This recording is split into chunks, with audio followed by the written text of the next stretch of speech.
खण्डनं समस्त पाप खण्डनं स्वभक्तसीतरञ्जनं सदेवानन्दनन्दनं सुपीसगुसमस्तकं सुनादवेणुयास्तकम् अनङ्गरङ्गसागरं नमामि कृष्णनागरं मनोदगर्वमोचनं विशाललोललोचनं विद्युतगोपशोषनं नमामि पद्मलोचनं करारविन्दभूधरं स्मितावलोकसुन्दरं महेन्द्रमानदारुणं नमामि कृष्णवारणं कदम्बशूर्णकुण्डलं सुसारुगण्डमण्डलं व्रजाजनैकवल्लभं नमामि कृष्णदुर्लभम् यशोदया स गोपया स नन्दया स नन्दया युतं सुखेकदायकं नमामि गोपनायकं सदेव पादपङ्कजं मदीयमानसे निजं ददानमोतमालकम् नमामि नन्दबालकं समस्तदोषशोषणं समस्तलोकपोषणं समस्तगोपमानसं नमामि नन्दलालसं भुवोपरावतारकम् भवाब्धिकर्णधारकम् यशोमति किशोरकं नमामि शीतशोरकं द्रगन्तकान्तभङ्गिनं सदा सदालसङ्गिनं दिने दिने नवं नवं नमामि नन्दसम्भवं गुणाकरं सुखाकरं कृपापरं सुरदृशनिकन्दनं नमामि गोपनन्दनं नवीनगोपनागरं नवीनकेलिलम्पटं नमामि मेघसुन्दरं प्रबालसत्पटं समस्तगोपनन्दनं हृदयभुजेकमोदनं नमामि कुञ्जकान्तकं प्रसन्नभानुशोभनं निकामकामदायकं जगन्तसारुषायकं रसालवेणुगायकं नमामि कुञ्जनायकं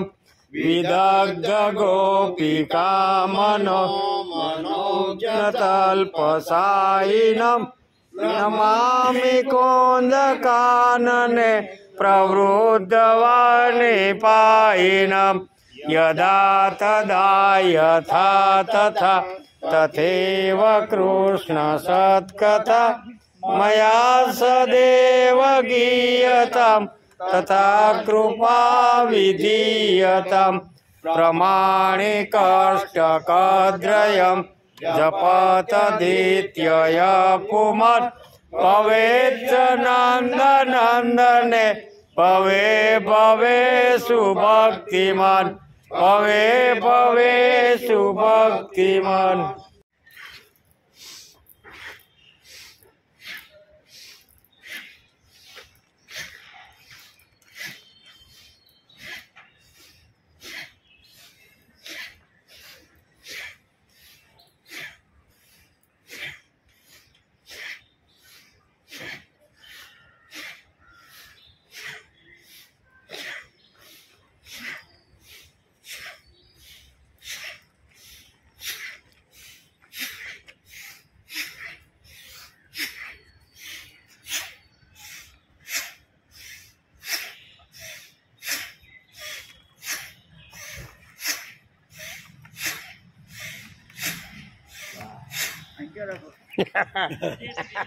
આપણે બે જવું છે ને ક્યાં રાખવા ગયા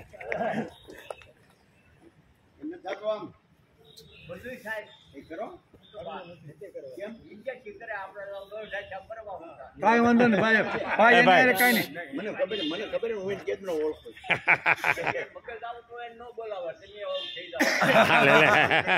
બરોબર છે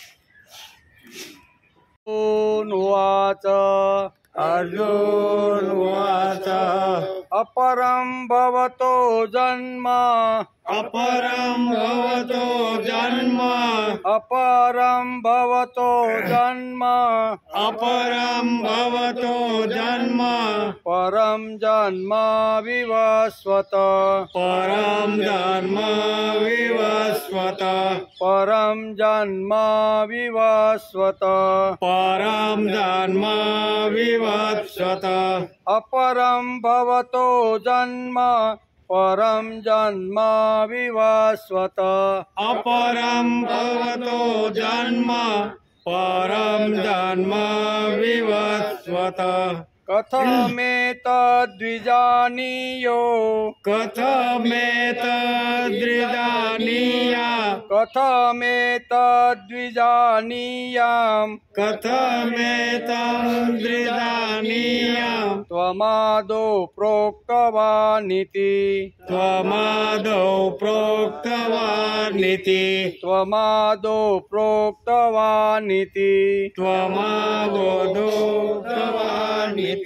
कथमेतद्विजानीयां त्वमादौ प्रोक्तवानिति कथमेतद्विजानीयां त्वमादौ प्रोक्तवानिति अपरं भवतो जन्म परं जन्म विवस्वत कथमेतद्विजानीयां त्वमादौ प्रोक्तवानिति अपरं भवतो जन्म परं जन्म विवस्वत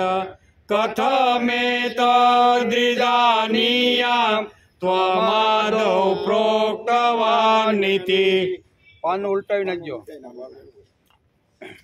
श्री भगवान उवाच श्री भगवान उवाच बहूनि मे व्यतीतानि बहूनि मे व्यतीतानि बहूनि मे व्यतीतानि बहूनि मे व्यतीतानि जन्मानि तव चार्जुन जन्मानि तव चार्जुन जन्मानि तव चार्जुन जन्मानि तव चार्जुन बहूनि मे व्यतीतानि जन्मानि तव चार्जुन बहूनि मे व्यतीतानि जन्मानि तव चार्जुन नान्यहं वेद सर्वाणि तान्यहं वेद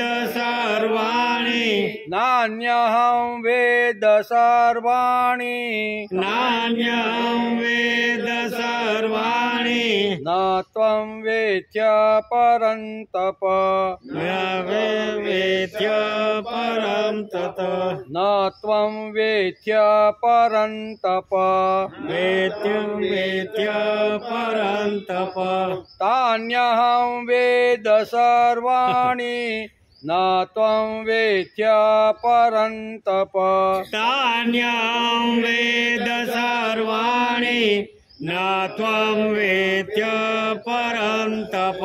श्रीभगवानुवाच श्रीभगवानुवाच बहूनि मे व्यतीतानि जन्मानि तव चार्जुन तान्यहं वेद सर्वाणि न त्वं वेत्य परन्तप।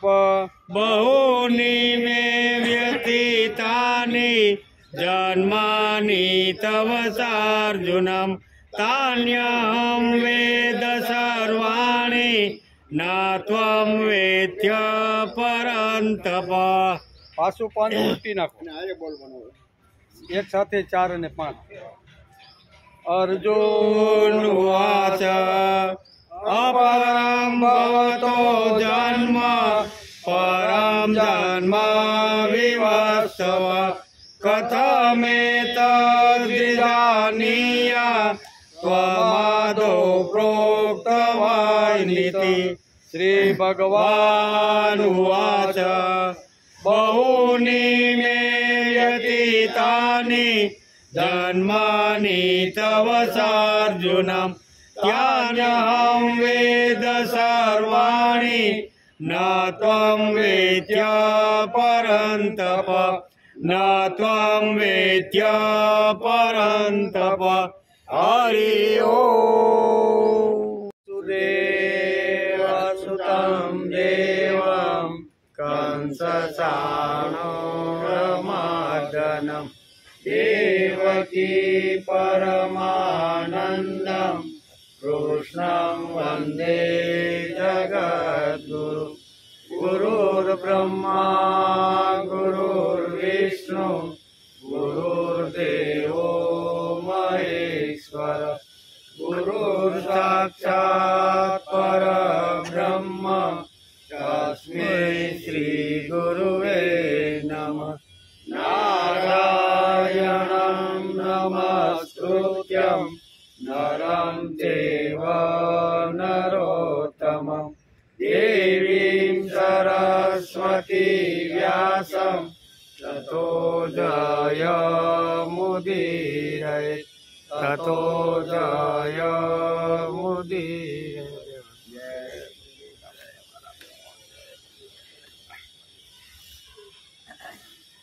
अर्जुनुवाच अपरं भवतो जन्म परं जन्म विवस्वत कथमेतद्विजानीयां त्वमादौ प्रोक्तवानिति।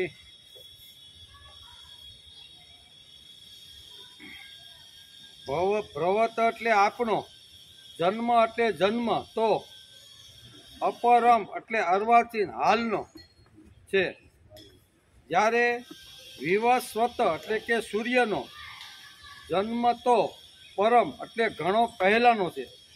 તેથી ત્વમ આદો તમે જ કલ્પના પ્રારંભે સૂર્યને એતત પ્રોક્તાન ઇતિ આ યોગ કહ્યો હતો એ વાત કથમ વિજાનીયત હું કેમ માનું એમ. અહીંયા અર્જુનનો પ્રશ્નથી આ શ્લોકની શરૂઆત થાય છે. અર્જુનનો પ્રશ્ન છે. 3 શ્લોક ભગવાને અર્જુનને આખા બધા પરંપરાની વાત, સનાતન ધર્મની બધી વાતો એણે સમજાવી અને પછી એના મનની અંદર એક શંકા નિર્માણ થાય છે, શંકા ઊભી થાય છે કે ભગવાન તમે મને જે વાત કીધી, તમને આવડા મોટાને મારે કાંઈ કહેવાય તો નહીં, એટલા મોટા છો, પણ મારા મનમાં શંકા આવી છે એટલે કીધા વગર છૂટકો નથી. આવડા મોટા માણસને કાંઈ પ્રશ્ન પૂછાય, પણ તમે જે 3 શ્લોકમાં મને વાત જે કરીને એ મારા મગજમાં, મારી બુદ્ધિમાં ઉતરી નથી એમ. એટલે મને એક શંકા નિર્માણ થઈ છે અને આટલા મોટા માણસને પ્રશ્ન પૂછવો એટલે એ થોડુંક અઘરું તો છે. પણ અહીંયા અર્જુને બધી હિંમત એકઠી કરી અને ભગવાનને પ્રશ્ન પૂછી નાખ્યો. શું પૂછ્યો? તો કે અપરમ ભવતો જન્મ, તમારો જન્મ તો હમણાંનો છે, આપણે બે સાથે જ છીએ, કદાચ 2-5 વર્ષનો આપણો બેનો ફરક હોય એમ. અપરમ ભવતો જન્મ એટલે તમારો જન્મ અત્યારનો છે અને પરમ જન્મ વિવસ્વત વિવસ્વત એટલે સૂર્યનો જન્મ તો કરોડો વર્ષ પહેલાનો છે. તમે જન્મ એ પહેલા કરોડો વર્ષ પહેલાનો સૂર્ય આકાશની અંદર ઝગમગાટા કરે છે. તો તમે આગળ તો કીધું કે આ યોગ, આ કર્મયોગ છે ને, એ મેં સૂર્યને કીધો, સૂર્યએ મનુને કીધો અને મનુએ એના પુત્ર ઈશ્વાકુને કહ્યો. તેથી મારી બુદ્ધિમાં તમે જે વાત કીધી ને એ મારી બુદ્ધિમાં ઉતરતી નથી. એમ આ પૂછાય નહીં મોટા માણસને, પણ મને શંકા છે, એટલે શંકાનું સમાધાન તો તમારે કરવું પડશે કે તમારા પહેલાં જે થઈ ગયા હોય એ આવી રીતની વાત કરે એ બરાબર છે, પણ સૂર્ય તમારા પહેલાં થઈ ગયો. એમ તો સૂર્ય તમારા પહેલાં થઈ ગયો હોય તો તમે આ વાત સૂર્યને કેવી રીતે કીધી?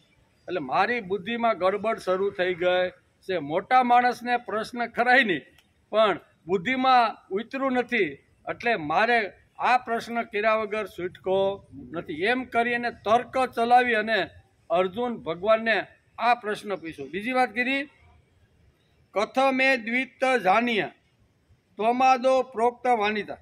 તમે જે કીધેલી જે વાત છે ને એ મારા મગજમાં બેસતી નથી. ત્વમાદો પ્રોક્ત વાનિતા. તેથી તમે મારી શંકાનું નિવારણ કરવા માટે, શંકા દૂર કરવા માટે મારા પ્રશ્નનો ઉત્તર તમે આપો કે તમે એના પહેલાં કરોડો વર્ષ પહેલાં સૂરજ જે ઝગમગારા કરે છે એના પછીના હું ને તમે સહી. તો તમે એને આ વાત કેવી રીતે કીધી હોય? બરાબર ને? તમે એના પહેલાં જન્મા હોય તો તમે એને વાત કહો, એ વાત બરાબર છે. ઓલો પૌત્ર એમ કે હું દાદાના લગ્નમાં હતો, તો એ કેટલું હસવા જેવું થાય. પૌત્ર એમ કે હું દાદાના લગ્નમાં હતો, એમ કે તો એ હાલે ભાઈ? એવી રીતે કે મારા મગજમાં વાત ઉતરી નથી, એટલે ભગવાન હું તમને પૂછું છું. એ આ શ્લોકની અંદર છે. આજે શ્રીમદ ભગવદ્ ગીતા ચિંતન શરૂ થયું એનો 211મો દિવસ. એટલે આજે આપણા પ્રશ્નને બરોબર અર્જુનનો પ્રશ્ન છે, અને પ્રશ્ન ન સમજાય ત્યાં સુધી, ન બુદ્ધિમાં ઉતરે ત્યાં સુધી અર્જુન સ્વીકારે એવો નથી. એટલે પ્રશ્ન જ્યારે પ્રશ્ન થાય ત્યારે પૂછે છે. ગઈકાલે આપણે ચોથા અધ્યાયના 3જા શ્લોકને નમસ્કાર કર્યા. તું મારો ભક્ત અને પ્રિય સખા છે, માટે તે જ આ પુરાતન યોગ આજે મેં તને કહ્યો છે. આ ઘણું ઉત્તમ રહસ્ય છે, ગૂઢ શાસ્ત્ર છે, એમ ભગવાને અર્જુનને અહીંયા 3જા શ્લોકની અંદર વાત કરી કે તું મારો ભક્ત છે, તું મારો સખો છે, તેથી હું તને આ ઉત્તમ રહસ્ય જે ગૂઢ શાસ્ત્ર છે ને એ હું તને સમજાવું છું. કાળના પેટમાં સારા વિચારો પણ કેવી રીતે ચાલ્યા જાય છે તે આપણે આ 3 શ્લોકની અંદર જોયું. સારા વિચારો હોય પણ એને જો સમાજનો ટેકો ન હોય તો સારા વિચારો પણ ઘણીવાર પૃથ્વીના પેટાળમાં દટાઈ જાય છે. એટલે કોઈ પણ સદવિચાર, સારો વિચાર હોય એને સમાજનો ટેકો ખૂબ જ જરૂરી છે. સારા વિચારને સમાજ ટેકો ન આપે તો ગમે તેટલો દિવ્ય, પવિત્ર અને સારો વિચાર હોય તો એ સમાજમાં ટકતો નથી. એમ કે તેથી કાળના પેટમાં સારા વિચારો પણ કેવી રીતે ચાલ્યા જાય છે તે આપણે જોયું. સારા વિચારો પૃથ્વી લોકોમાંથી કેવી રીતે જાય અને એનું શું પરિણામ આવે છે તે ભગવાને આ 3 લોકમાં સમજાવ્યું. કે મેં અગાઉ જે બધી વાતો જે કીધી હતી એ રાજર્ષિઓએ ઘણા કાળ સુધી ટકાવવાનો પ્રયત્ન કર્યો, પણ આ અપનાવે નહીં તો આ કર્મયોગ કાળના પેટમાં મૃતભાય અથવા આવી રીતનો થઈ ગયો છે, એમ ભગવાને આ શ્લોકની અંદર કીધું. સારા વિચારો ચાલ્યા ગયા છે, તેના પરિણામે આજે આપણે ભયાનક કાળમાંથી પસાર થઈ રહ્યા છીએ. અનાજ મોંઘું થયું છે, મોંઘવારી વધી ગઈ છે, તેની ફિકર કરવાની જરૂર નથી. તે માટે તો માણસ લડી લેશે. તે સમસ્યાનો ઉકેલ માણસ ગમે તેમ કરી અને આ બધી સમસ્યા હશે તો ગમે તેમ ઓવરટાઈમ કરીને પણ એ સમસ્યા પૂર્ણ કરવાનો પ્રયત્ન કરશે. પરંતુ કાળના પેટમાં સારા વિચારો અને સારું તત્વજ્ઞાન ગયું છે એ બહુ મોટી ચિંતાની વાત છે. મોંઘવારી વધી છે એ ચિંતાની બહુ વાત નથી. ભાવ આમ તેમ થઈ ગયા છે એની ચિંતાની બહુ કરવાની જરૂર નથી. બધા ઘીમાં ભેળસેળ ચાલે છે, દૂધમાં ભેળસેળ ચાલે છે, દવામાં બધું આવે, એની બહુ ચિંતા કરવાની જરૂર નથી. એ તો સરકાર કંટ્રોલ કરવાનો પ્રયત્ન કરશે, પણ સમાજની અંદર જે સમાજ છે એની અંદરથી સારા વિચારો વયા કેમ જાય છે એની ચિંતા કરવાની સમાજને જરૂર છે. એમ કે તેથી આજે અન્નમાં, આજે ઘીમાં, દૂધમાં, તેલમાં ભેળસેળ ન થવી જોઈએ એમ આપણે કહીએ છીએ. તો શું તત્વજ્ઞાનમાં ભેળસેળ થાય તો હાલે? આપણે બધા કે ભાઈ ઘીમાં ભેળસેળ થવી જોઈએ નહીં. દૂધ બાળકોને મળે છે એટલે દૂધમાં તો ક્યારેય ભેળસેળ કરવાની, આવું બધું આપણે જો કહેતા હોય તો સદવિચારો છે એમાં ભેળસેળ થાય એ આપને ગમે ખરી? અનાજમાં છે, ઘીમાં છે, દૂધમાં છે, દવામાં છે, ઘણી બધી એવી વાતો છે કે જેની અંદર ભેળસેળ ખૂબ વધી ગઈ છે. એમાં જો થાય તો માણસ થોડોક આમ ચિંતિત થાય છે. તો એવી રીતે સદવિચારો ભગવાનના મુખારવિંદમાંથી જે શબ્દો નીકળ્યા એમાં જો ભેળસેળ થાય તો ચાલે? એમાં ન ચાલે, પણ થઈ રહી છે અત્યારે. તેથી વૈદિકનું તત્વજ્ઞાન વિશુદ્ધ છે, પરંતુ વૈદિકોની સગુણોપાસનામાં ઘણી એવી વાતો ઘુસાડવામાં આવી ગઈ છે કે તે માણસની બુદ્ધિમાં તરત જ ઘૂસી જાય. આવી ભેળસેળ કરનાર લોકો ભગવાનના દરબારમાં ગુનેગાર છે. કેવા?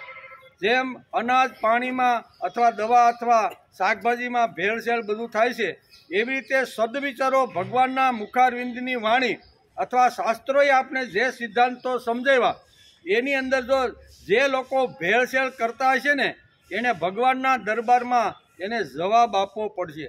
આજે કદાચ એને લાગે કે ભાઈ અમારું કોઈ બગાડી, અમે ગમે તેવા વિચારો ગમે રીતે ભેળસેળ કરીએ પણ અમારું કોઈ બગાડી શકે, આવું કદાચ એ બોલતો હશે.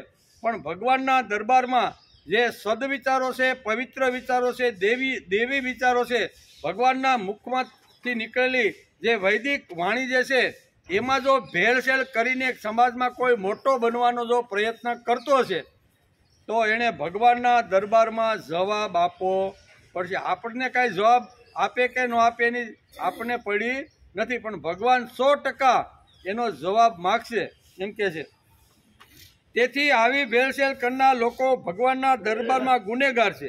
ઓછા નામે વૈદિક સંસ્કૃતિના નામે તેવું ન કરવું જોઈએ. ભગવાનના નામે ન કરો એમ. ભગવાનના નામે, ભક્તિના નામે, અધ્યાત્મના નામે આવી ભેળસેળ કરીને ગમે તેવા ગંદા વિચારો સમાજને કહી અને પોતાનો અહમ પોષવા માટે, પોતાનો યશ અને પોતાની કીર્તિ વધે એટલા માટે આપણું શાસ્ત્ર કહે છે એમાં ભેળસેળ કરવાની નથી. જે ઠેકાણે ભક્તિના વિચારો એટલે કે વિકસિત થયા નથી તે સંસ્કૃતિઓ ભેળસેળ ઉપાડે તો સમજી ગઈ. આફ્રિકા છે, અમેરિકા છે, ઓસ્ટ્રેલિયા છે, બરાબર, એની અંદર કદાચ વિચારો ભેળસેળ થાય તો સમજી શકાય, કારણ કે ત્યાં આવી રીતના દેવી તત્વજ્ઞાનના અથવા આવી શાસ્ત્રોના વિચારો ત્યાં નથી એમ, ભક્તિના વિચારો નથી એમ. જે ઠેકાણે ભક્તિના વિચારો વિકસિત થયા નથી તે સંસ્કૃતિઓ ભેળસેળ ઉપાડે તે સમજી શકાય, પણ જેમની પાસે તત્વજ્ઞાનના, ભક્તિના વિશુદ્ધ અને પવિત્ર વિચારો છે તે લોકોને ગૂંચવાડવામાં પડવાનું કોઈ કારણ નથી. આપણી પાસે આવા તેજસ્વી અને દિવ્ય વિચારો છે તો એ જ વિચારો તમે કહેવાનું કહો નહીં. ભગવાન પણ એ કબૂલાત કરે છે. જ્યારે ભગવાનને અર્જુને ઘણીવાર શંકાઓ જ્યારે ભગવાનને પૂછે છે કે તમે બહુ સરસ તત્વજ્ઞાન મને સમજાવી રહ્યા છો, ત્યારે ભગવાન કહે છે કે ઋષિ ભી બહુધમ ગીતા, આ જે વિચાર હું તને જે કીધો, જે તત્વજ્ઞાન તને સમજાવ્યું, જે જીવનની પદ્ધતિ હું તને જે કહી રહ્યો છું ને એ કાંઈ મારી વાત નથી. ઋષિ ભી બહુધમ ગીત, ઘણા વર્ષો પહેલાં, હજારો વર્ષો પહેલાં ઋષિઓએ જે ગાયેલી વાત હતી, કીધેલી વાત હતી ને એ ભૂલાઈ ગયેલી વાત હું તને ફરીથી કહી રહ્યો છું. એટલે ભગવાનને ઘણીવાર આમ થાય કે આ લોકો મારા નામે બધું ચડાવવા માગે છે, ત્યારે ભગવાન કે ઋષિ ભી બહુધમ ગીતા, હજારો વર્ષ પહેલાં ઋષિઓએ ગાયેલી જે વાત છે ને એ જ વાત અર્જુન હું તને સમજાવું છું. તેથી શ્રી કૃષ્ણ ભગવાન કહે છે કે હે અર્જુન, તું મારો ભક્ત છે, તું મારો સખા છે, એટલા માટે કહું છું કે હમણાં જે વિચારો જગતમાં ચાલે છે તે મારા વિચારો નથી, એ ભેળસેળવાળા છે. કેમ? અત્યારે જે કળિયુગની અંદર આપણે જે વિચારો ઉપાડીને ચાલી છે એ ભગવાન કહે છે કે એ મારા વિચારો નથી. મારા વિચારો તો બહુ ઉત્કૃષ્ટ, દેવી અને તેજસ્વી વિચારો છે. એકવાર મેં કીધેલા વિચારો જો માણસ એનો આત્મસાત કરે ને તો વાનરમાંથી નર અને નરમાંથી નારાયણ સુધી પહોંચવાની તાકાત મારા વિચારોમાં છે. કંકરમાંથી શંકર સુધી પહોંચવાની તાકાત મેં આપેલું તત્વજ્ઞાન, મેં આપેલા ભક્તિના જે વિચારો છે ને એ દેવી વિચારો છે, પણ હમણાં એમાં થોડી ઘણી ભેળસેળ થઈ ગઈ છે. તેથી વૈદિક તત્વજ્ઞાનના વાત કહું છું કે જે ભૂલાયેલી વાત છે, ભેળસેળ થઈ ગયેલી જે વાત છે ને એ જગ્યાએ તારે ઓરિજિનલ વિચારો સમાજમાં ફરીથી પ્રસ્થાપિત કરવા જોઈએ. કારણ કે ભગવાને કીધું ને કે હજારો વર્ષ પહેલાં મેં સૂર્યને કીધું હતું, એ ઓરિજિનલ બધી વાતો હતી. સૂર્યએ પછી એના પુત્ર મનુને કીધું, મનુએ આ બધી જે વાતો હતી એ રાજર્ષિએ આગળની પેઢીમાં સ્વીકાર્યું, પણ ધીમે ધીમે કાળ જતાં એ વાતો બધી વિસરાઈ ગઈ, એ બધી વાતો ભૂલાઈ ગઈ, અથવા એ વાતોની અંદર કચરો આવી ગયો છે. તો હે અર્જુન, એ કચરો દૂર કરવાનો અને ફરીથી ઓરિજિનલ વાતો સમાજમાં સ્થિર થાય એના માટે તારે પ્રયત્ન કરવાનો છે. એમાં 3 શ્લોકનું આખું જો આપણે જોઈએ ને તો એની અંદર ભગવાનને મુખ્ય આ વસ્તુ કહેવાની છે. ભગવાને કહ્યું તેમાં અર્જુનને એક શંકા ઊભી થઈ. ભગવાનના વિચારોમાં અલકે વિસંવાદતા લાગે છે, તેથી શંકા થઈ અને ભગવાનને પ્રશ્ન સીધો એણે પૂછી. એક મનની અંદર શંકા થઈ, મનની અંદર એક તર્ક ઊભું થયું કે ભગવાન તમે જે વાત કીધી એ મારી બુદ્ધિને અનુકૂળ નથી, અથવા મારી બુદ્ધિમાં ઉતર્યું નથી. તમે ઘણી બધી સરસ વાતો કરી પણ એ મારી બુદ્ધિમાં ઉતરતું નથી. એમ કરી અને અર્જુન આ 4થા અધ્યાયના 4થા શ્લોકની અંદર અહીંયા અર્જુન ઉવાચ કરીને એક પ્રશ્ન ભગવાનને પૂછી નાખે છે. શું પૂછ્યો? અપરમ ભવતો જન્મ પરમ જન્મ વિવસ્વત કથમેતદ્વિજાનીયામ ત્વમાદો પ્રોક્તવાનિતા. અપરમ ભવતો જન્મ, તમારો જન્મ હમણાંનો છે, જે અત્યારે હું તમને જોઈ રહ્યો છું એટલે હમણાંનો જ છે. એમ કે અપરમ ભવતો જન્મ, પરમ જન્મ વિવસ્વત. તમે વિવસ્વત એટલે સૂર્યની જે વાત કરીને, સૂર્ય તો કરોડો વર્ષથી આકાશની અંદર ઝગમગી રહ્યો છે. તમારા પહેલાં સૂર્યનો જન્મ થઈ ચૂક્યો છે, તો તમે એને કેવી રીતે આ જ્ઞાન કીધું? તમે એને કેવી રીતે આ તત્વજ્ઞાન કીધું? એટલે આ મારી બુદ્ધિમાં ઉતરતું નથી. તમે અત્યારના છો, હું પણ અત્યારનો છું. આ સૂર્ય તો પરમ ભવતી વિવસ્વત, આમ કરીને કે એ તો વિવસ્વ એટલે સૂર્ય તો કરોડો વર્ષથી આકાશની અંદર આવી તો ઝગમગાટા કરે છે.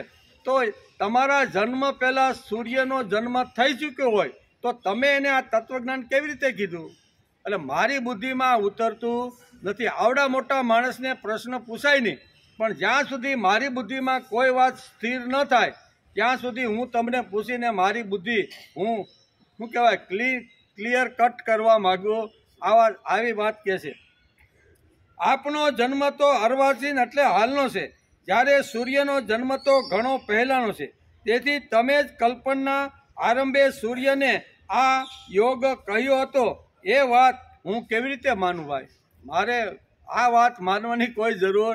તમે ગપ્પા બોલવાનું હું ક્યાંક બહુ વધારે તો ભાંગ નથી પીવાઈ ગઈ ને. આપણી ભાષામાં કહેવું હોય તો અર્જુન આ દલીલ કરે છે કે ભગવાન વધારે તો પીવાય નથી ગયું ને. આ વધારે પીવાઈ ગયું હોય તો ન બોલવાના શબ્દો તમે બોલો. અત્યારે તમે એમ કહો છો કે મેં સૂર્યને આ યોગ કીધો, તો સૂર્ય તો કરોડો વર્ષ પહેલાંનો છે, એટલે વધારે પીવાય તો નથી ગયું ને. ભગવાનને આવું બોલાય નહીં આપણે. પણ અર્જુનને કદાચ આવું લાગ્યું હોય છે કે વધારે થોડુંક થઈ ગયું હોય તો આડી અવળી વાત બોલાઈ જાય. એટલે તમારી કાંઈ ભૂલ તો નથી થઈ ને, તમારે કાંઈ કહેવામાં કાંઈ ગડબડ તો થઈ નથી ને. પણ મારી બુદ્ધિમાં તમે જે વાત કીધી ને એ ઉતરી નથી. મારા મનની અંદર તમે જે સચોટ જે કદાચ વિચારો છે પણ એ વિચાર મારી બુદ્ધિમાં ઉતરા નથી. આવું અર્જુને કહીને એક પ્રશ્ન પૂછી નાખ્યો છે. અપરમ ભવતો જન્મ, મારો અને તમારો જન્મ હમણાંનો છે. પરમ જન્મ વિવસ્વત, વિવસ્વત એટલે સૂર્ય, સૂર્યનો જન્મ તો ઘણા સમય પહેલાંનો છે. તેથી તમે આ વાત કીધી એ વાત મારી બુદ્ધિમાં ઉતરી નથી. તમે મને એની સોખવટ કરો, અથવા તમે તમારું બોલેલું પાછું ખેંચી લ્યો. શું કહે છે? તમારું બોલેલું કાં પાછું ખેંચો, અને તમે જો આ વાત એને કીધી હોય તો મને તમે સમજાવો કે આ તમે શા માટે ને કઈ રીતે તમે એને વાત કીધી છે. તેથી આપણો જન્મ તો અર્વાચીન હાલનો છે, જ્યારે સૂર્યનો જન્મ તો ઘણા ઘણા વર્ષો પહેલાંનો છે.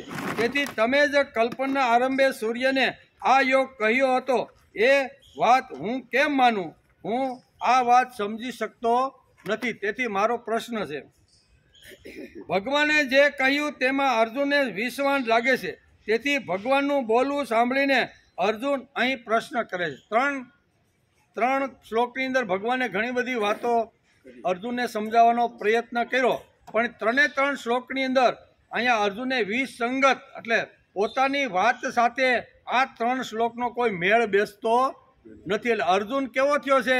વિસંગત. અને વિસંગત એકવાર થાય એટલે મનની અંદર શંકા ઊભી થાય, અને શંકા ઊભી થાય, જેણે માણસને પોતાનો વિકાસ કરવાનો છે ને એને જો શંકા ઊભી થાય તો જે જાણકાર હોય એને પૂછી લેવું જોઈએ. તેથી ભગવાનને જ પ્રશ્નને પૂછ્યો કે ભગવાન, મારા મગજમાં આ વાત ફિટ થતી નથી, તો એને કયું કારણ હોઈ શકે? અર્જુન ભગવાનને પૂછે છે કે તમે તો હમણાંના કાળમાં જન્મા છો અને સૂર્યનો જન્મ જગતની શરૂઆતથી જ થયેલો છે, તો પછી આ મેળ કેમ બેસે? આ કર્મયોગ તમે અર્જુનને સૂર્યને કીધો હોય એ મેળ બેસતો? મેળ તો કંઈક બેહવો જોઈએ ને. આપણે એટલે ભજન કીર્તન હોય ને ઓલા તબલસીન બધા નો મેળ બેહાડે, ઘડીક અથોડી આમ કરે, ઘડીક આમ કરે. એ જ્યાં સુધી મેળ ન બે ને ત્યાં સુધી એમાંથી સૂર અવાજ નીકળે, બરોબર નીકળે નહીં. એટલે ભગવાન તમે કીધું છે ને એમાં હું વિસંગત થાવ છું, મારા બુદ્ધિમાં આ વિચાર ફિટ થતો નથી. એમ કરીને ભગવાનને અર્જુન પ્રશ્ન કરે છે. તે કહ્યું તો કે અગણિત વર્ષો પહેલા સૂર્યનો જન્મ થયો છે, તો તેના કરતાં પહેલા તમે કર્મયોગનો વિચાર કહ્યો એમ તમે કહો છો. તમે આ શ્લોકમાં તમે એમ કીધું કે મેં આ યોગ વિવસ્વને કહ્યો.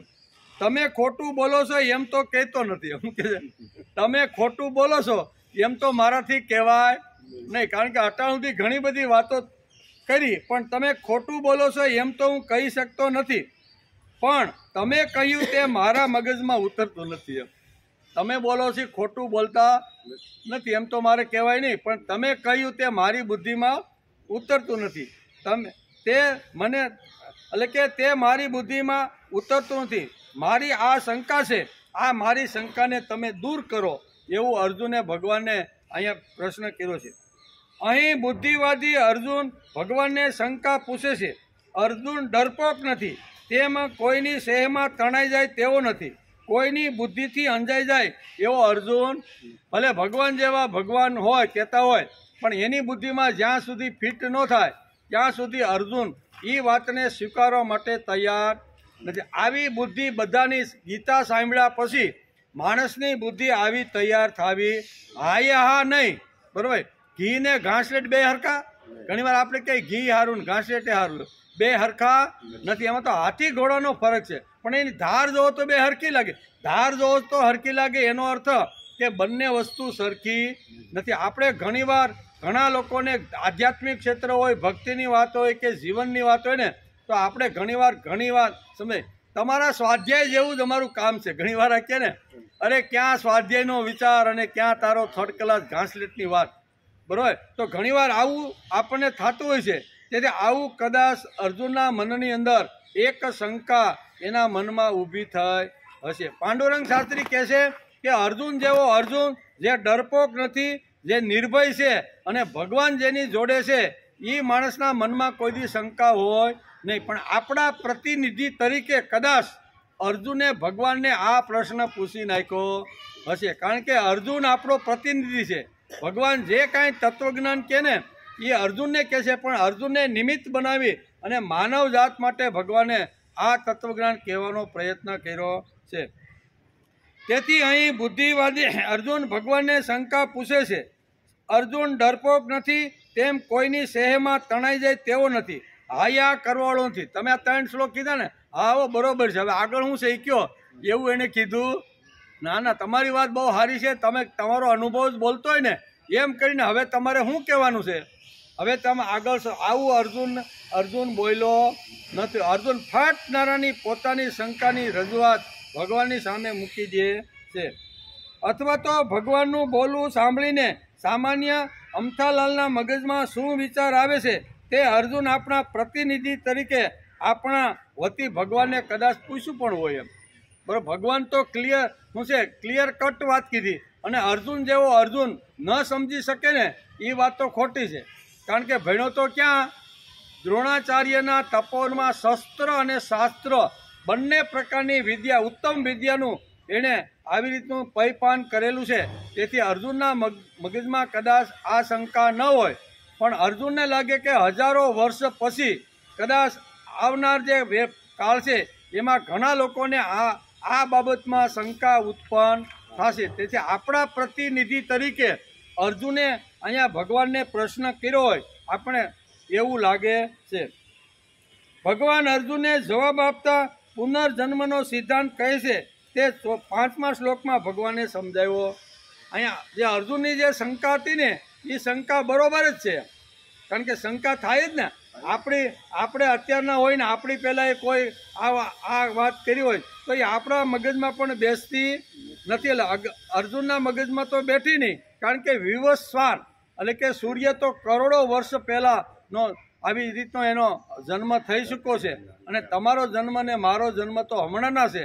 તેથી મારા મગજમાં આ તમે સૂર્યને વાત કીધી હોય એ મારા મગજમાં બેસતી નથી. તેથી અહીંયા ભગવાન એને અહીંયા 5મા શ્લોકની અંદર બહુ સરસ રીતે અહીંયા પુનર્જન્મનો સિદ્ધાંત આપીને અર્જુનને આ વાત સમજાવવાનો પ્રયત્ન કરે છે. બહુની મે વ્યતીતાની જન્માની તવ ચાર્જુન તાન્યહં વેદ સર્વાણી ન ત્વં વેત્ય પરંતપ.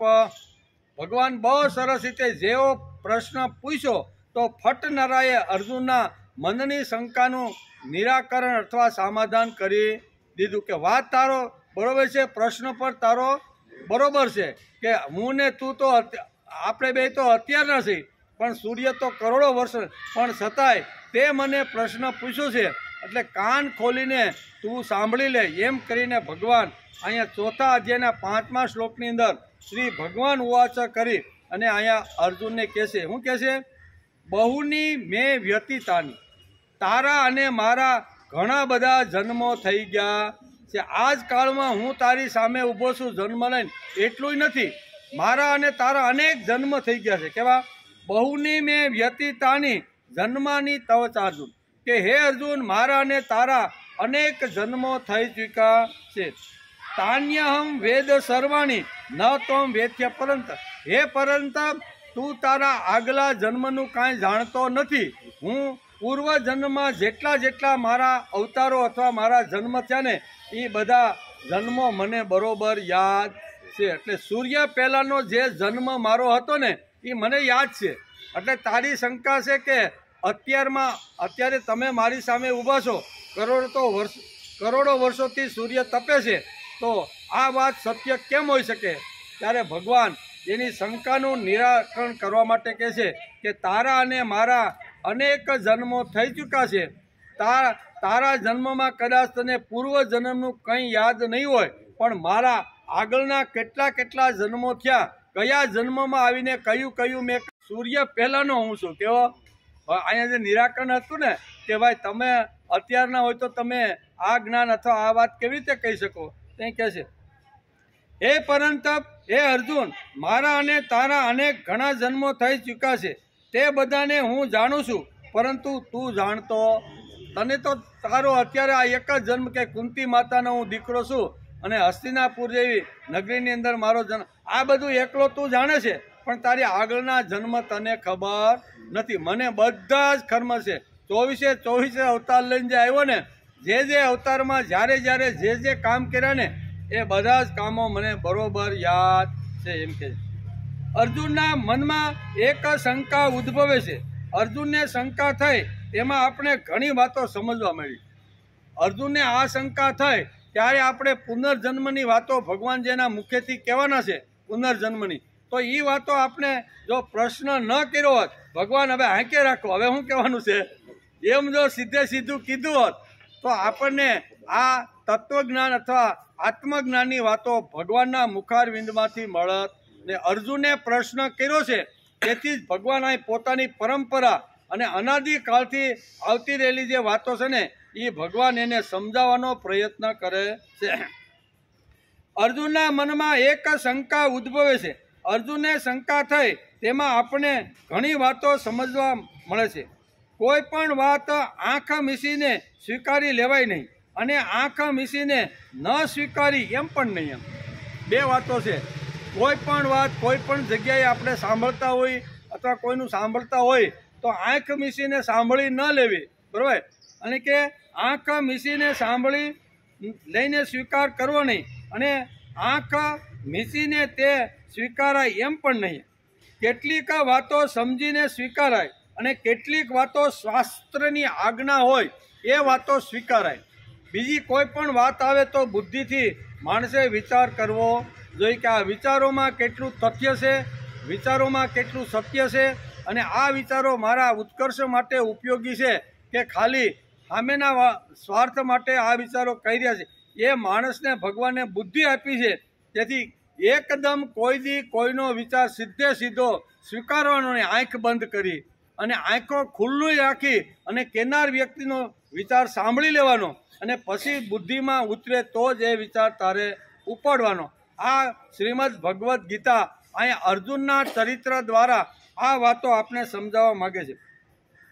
કેટલીક વાતો સમજીને સ્વીકારાય અને કેટલીક વાતો શાસ્ત્રની આજ્ઞા હોય એ વાત સ્વીકારાય. સમજાઈ ગયું, બુદ્ધિમાં ઉતરી ગઈ તો આપણે કરવામાં કાંઈ વાંધો નથી. ભગવાને આટલું મોટું તત્વજ્ઞાન કીધું, એ તો 18મા અધ્યાયમાં આપણે જાશું ત્યારે ખબર પડશે. કેટલા વચ્ચે પ્રશ્નો, વચ્ચેની શંકાઓ ઘણીવાર આવી રીતની બધી થાય છે અને પછી બધી જ વાત અહીંયા અર્જુનના મગજમાં ઉતરી ગઈ અને પછી એને લાગ્યું કે ના ભગવાન, તમે અત્યાર સુધીમાં જે તત્વજ્ઞાન કીધું, જે આત્મજ્ઞાન કીધું, મારી શંકા નિવારણ માટે તમે જે વાતો કરીને એ બધી જ વાતો શીરાની જેમ મારી બુદ્ધિમાં ઉતરી ગઈ છે. નષ્ટો મોહ સ્મૃતિ લબ્ધા. હું કીધું?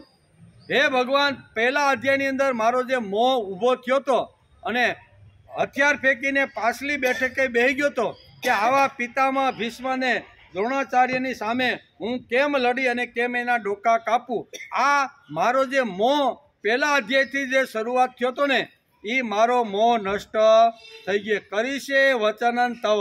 હવે તમે કહેશો તે પ્રમાણે હું કરવા માટે તૈયાર છું. એમ જે ફેંકી દીધેલા જે ધનુષ અને બાણ ગાંડી જે હતા ને એ એકદમ ઉપાડી અને ટંકાર કરે છે. કહેવાનો અર્થ કે ભગવાને ઘણી વાતો કરી છે.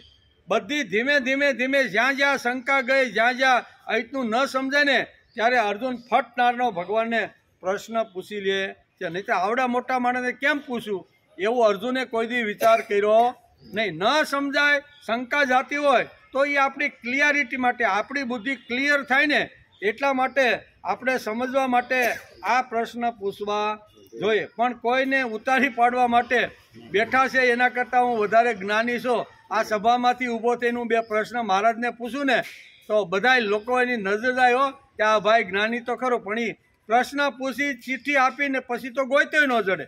એને તો ખાલી પ્રશ્ન પૂછવા માટે જ આવો હોય, કારણ કે પાણીપુરી ખાતો આવ્યો હોય કથામાં અને પછી એને મોટાઈ જોતી હોય અથવા મોટું થવું હોય એટલે ઊભો થઈને કે ભાઈ મહારાજ મારો આ પ્રશ્ન છે, બરોબર ને. હવે હકીકતે એનો હોય નહીં એમ, પણ પોતાની મોટાઈ બતાવવા માટે અથવા હું જ્ઞાની છું ને બીજાને આ ખબર નથી તેથી પ્રશ્ન, એવા પ્રશ્નો હોય તો એને જવાબ આપવાની કોઈ આપણી જવાબદારી રહેતી નથી. મનુસ્મૃતિમાં ભગવાને બહુ સ્પષ્ટ લખ્યું છે અને કીધું છે કે આવી રીતની પોતાની મોટાઈ બતાવવા માટે, પોતાની વિદ્વતા બતાવે અને સામેનાની આવી રીતનો ઉતારી પાડવા માટે જો કોઈ પ્રશ્ન લઈને આવે ને તો તમારી જવાબદારી નથી કે તમારે એને જવાબ નહીં આપવો.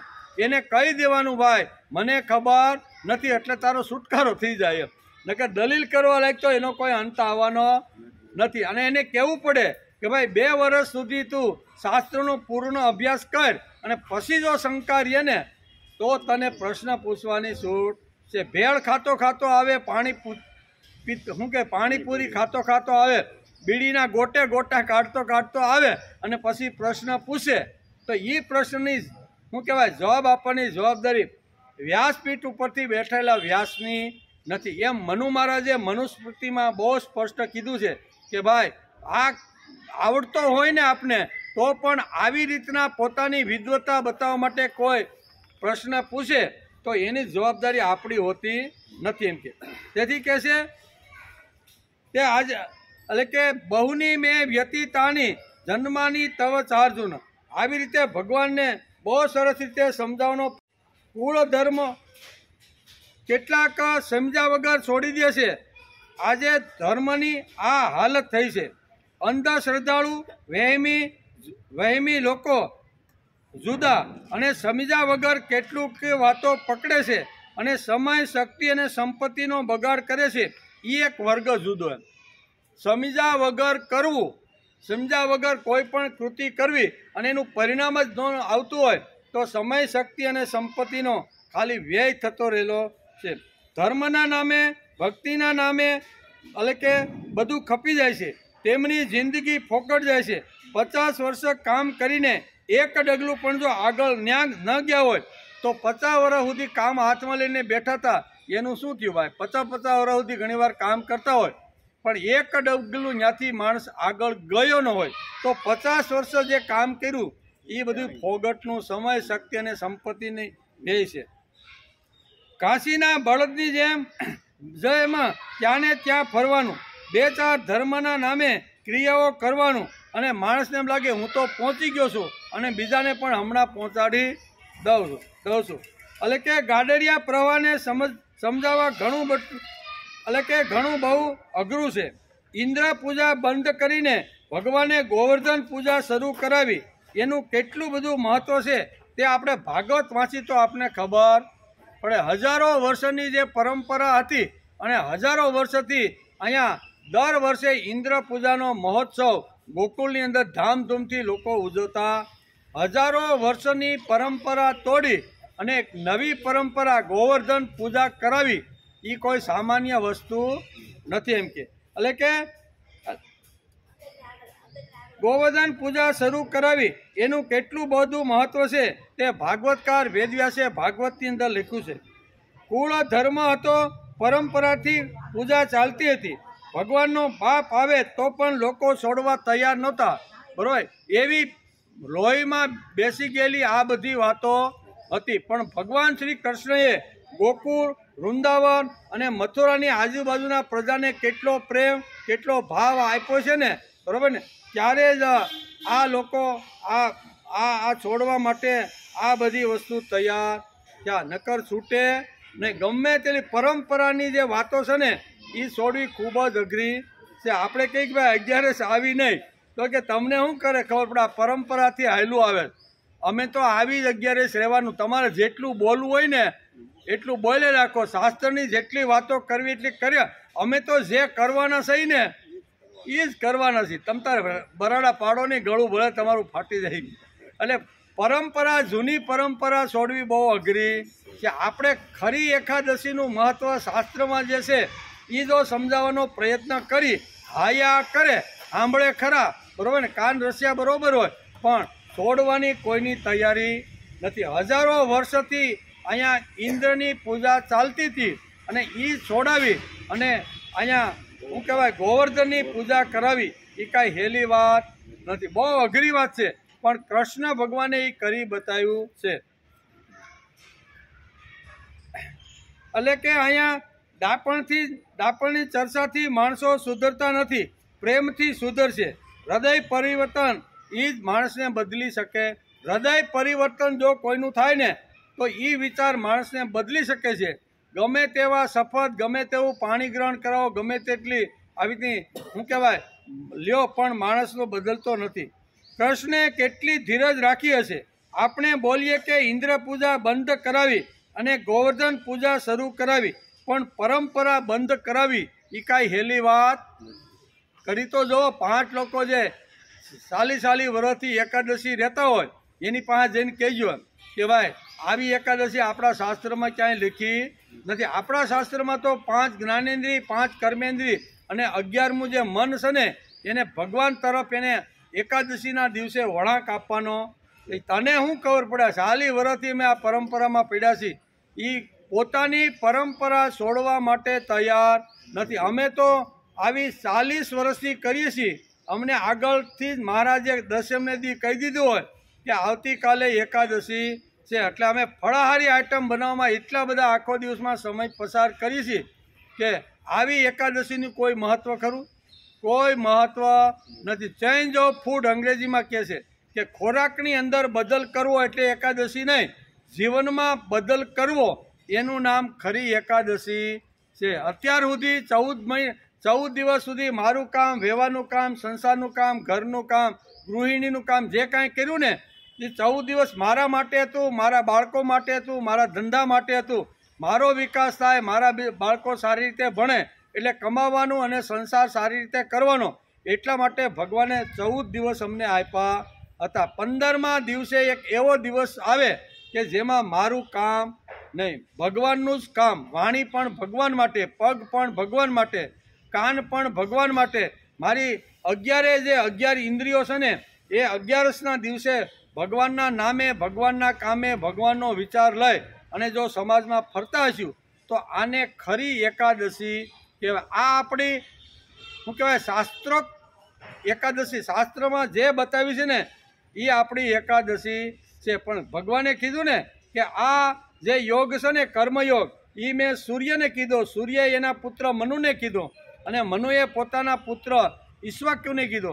પછી બીજા શ્લોકની અંદર ભગવાને કીધું કે આ જે મેં કીધેલો કર્મયોગ છે ને એ ઘણા વર્ષો સુધી અહીંયા રાજસીઓએ એને જીવનમાં રાખીને જીવન જીવવાનો પ્રયત્ન કર્યો.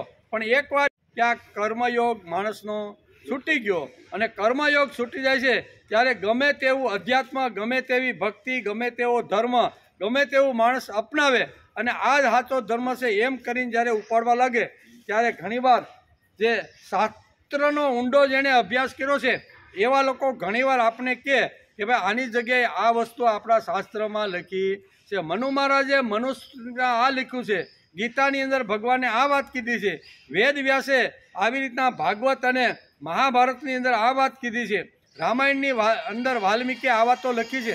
એ તને શું ખબર પડે?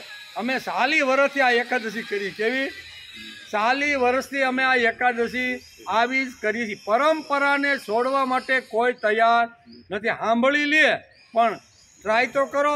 અહીંયા હજારો વર્ષની પરંપરા છોડી અને અહીંયા ઇન્દ્ર પૂજા બંધ કરી અને ગોવર્ધન પૂજા કરાવી એ કોઈ સામાન્ય વાત નથી. અને આ જ્યારે પ્રસંગ જ્યારે ગોકુળની અંદર બન્યો ને ત્યારે મથુરાની અંદર કંસ ભડકી ગયો.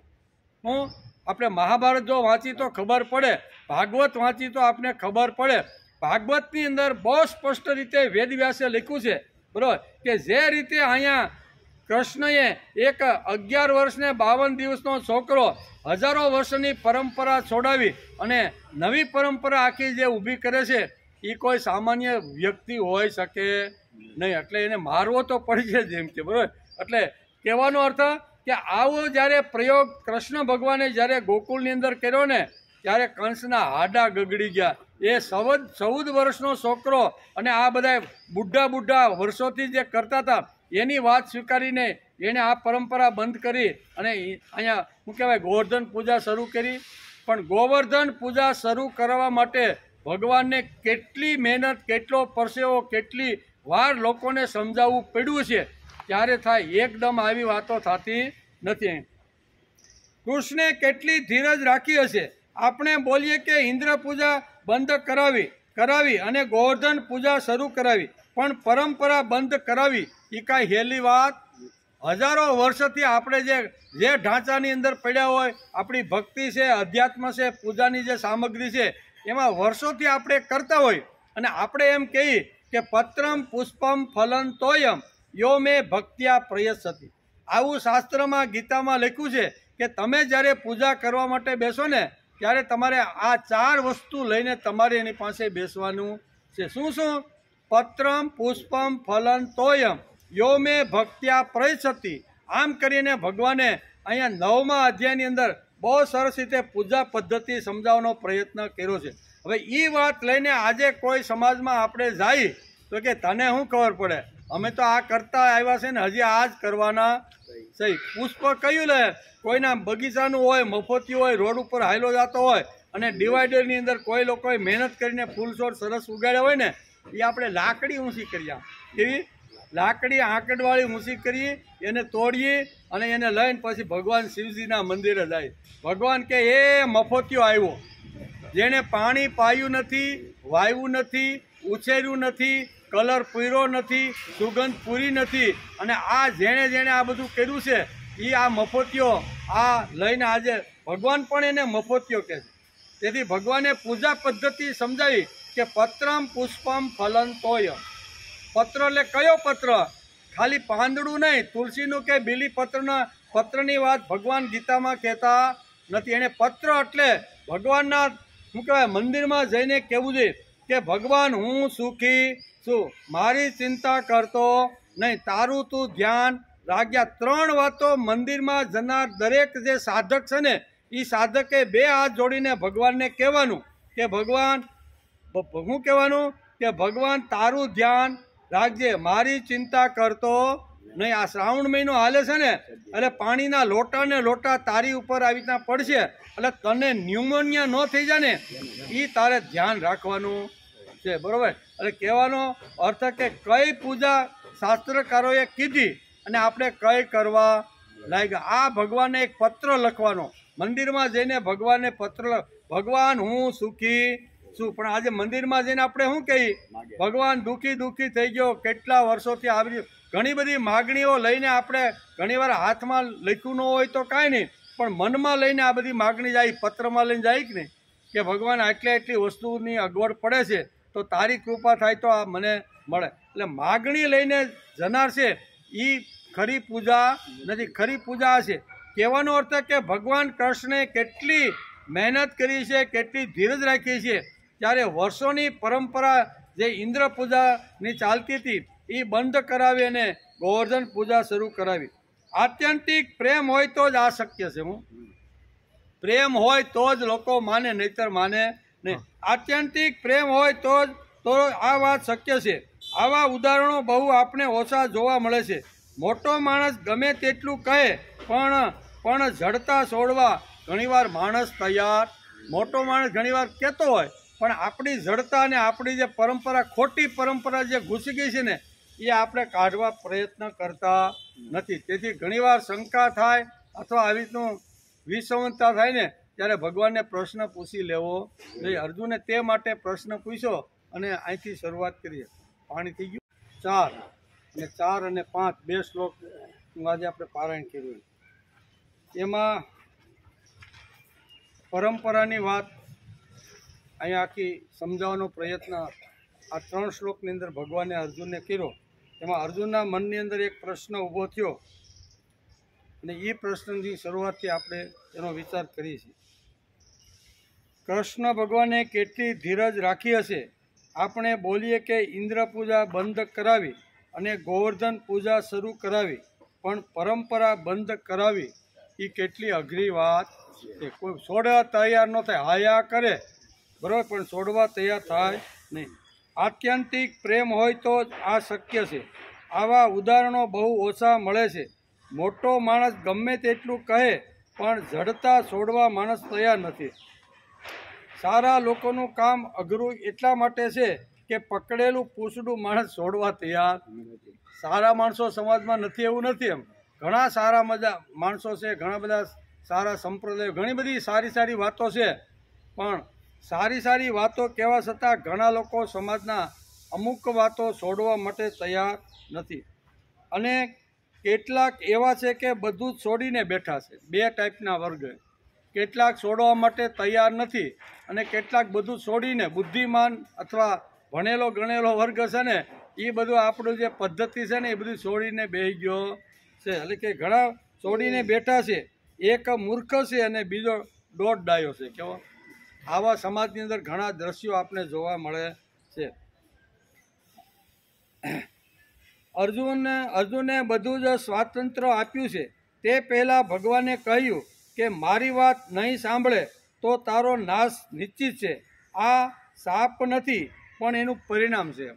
18મા અધ્યાયમાં ભગવાનના બોલવાના છે, બરાબર ને, કે આ મારી વાત જો તું નહીં સાંભળે અને હું કહું છું એમ નહીં કર તો તારો નાશ નિશ્ચિત છે. જેમ કે અર્જુનની આ જ મજા છે.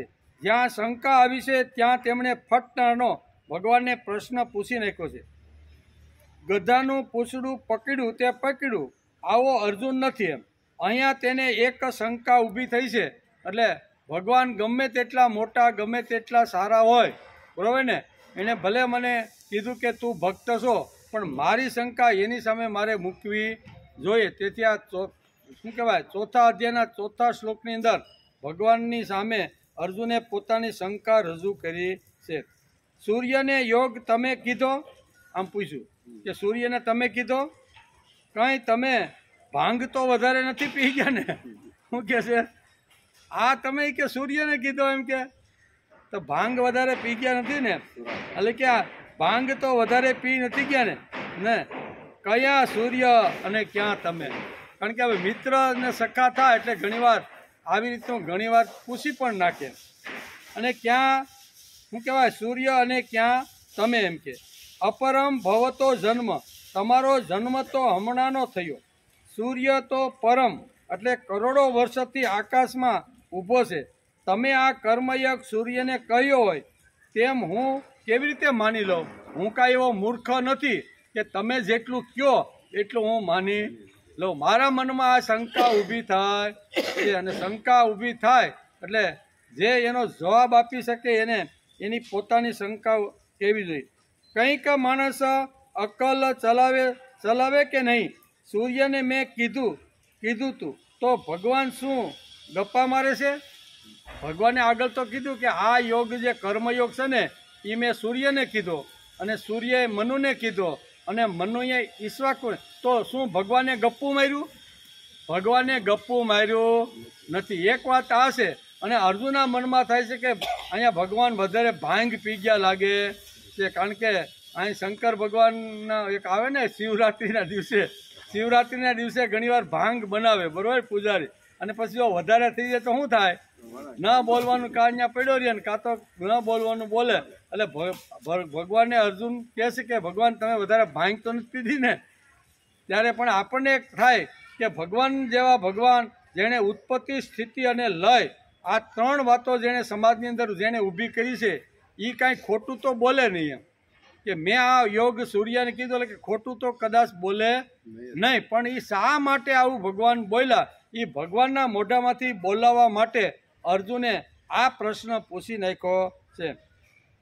કંઈક માણસ અક્કલ ચલાવે કે નહીં? સૂર્યને મેં કીધું તું તો ભગવાન શું ગપ્પા મારે છે? કયા સૂર્ય અને ક્યાં તમે? તમારો જન્મ હમણાંનો છે. મારા કરતાં 5-10 વર્ષ તમે કદાચ મોટા હશો તો તે સમજી શકાય. પણ સૂર્યને આ કર્મયોગ કહેવા ક્યાં ગયા હતા? આકાશમાં સૂર્ય તો કરોડો વર્ષોથી ઝગમગી રહ્યો છે. તો તમે આ યોગને ક્યાં કહેવા ગયા હતા? એટલે આ એક શંકા અર્જુનના મનની અંદર ઊભી થઈ છે. એટલે ભગવાન એનો બહુ સરસ રીતે 5મા શ્લોકની અંદર એને જવાબ આપે છે. અર્જુન કહે છે કે અપરમ ભવતો જન્મ. આ શ્લોકને સમજી લેવા જેવો. અપરમ ભવતો જન્મ, એમ આપણો જન્મ તો હમણાંનો છે. પરમ જન્મ વિવસ્વત, અને વિવસ્વત એટલે સૂર્યનો જન્મ તો કરોડો વર્ષો પહેલાંનો છે. કથમે તદ્વિજીયાનમ, એ વાત હું કેમ માનું? તમે જે આ કથ એટલે કેવું, તમે આ જે વાત મને કીધી છે એ વાત હું કેમ માનું? એમ તોમાદો પ્રોક્ત વાનિતા, તમે જ કલ્પનાના આરંભે સૂર્યને આ યોગ કહ્યો તો તે મને કાંઈ માનવાનું કોઈ કારણ નથી. તમે બરોબરનું ગપ્પું એવું લગાડ્યું છે કે તમે હાવ ખોટું જ બોલો છો. પણ મોટા માણસને ખોટું બોલો છો એમ કહી શકાય નહીં. મારી આ શંકાનું નિવારણ કરવા માટે તમે જ કહો કે તમે આવું શા માટે બોલ્યા છો? એમ કે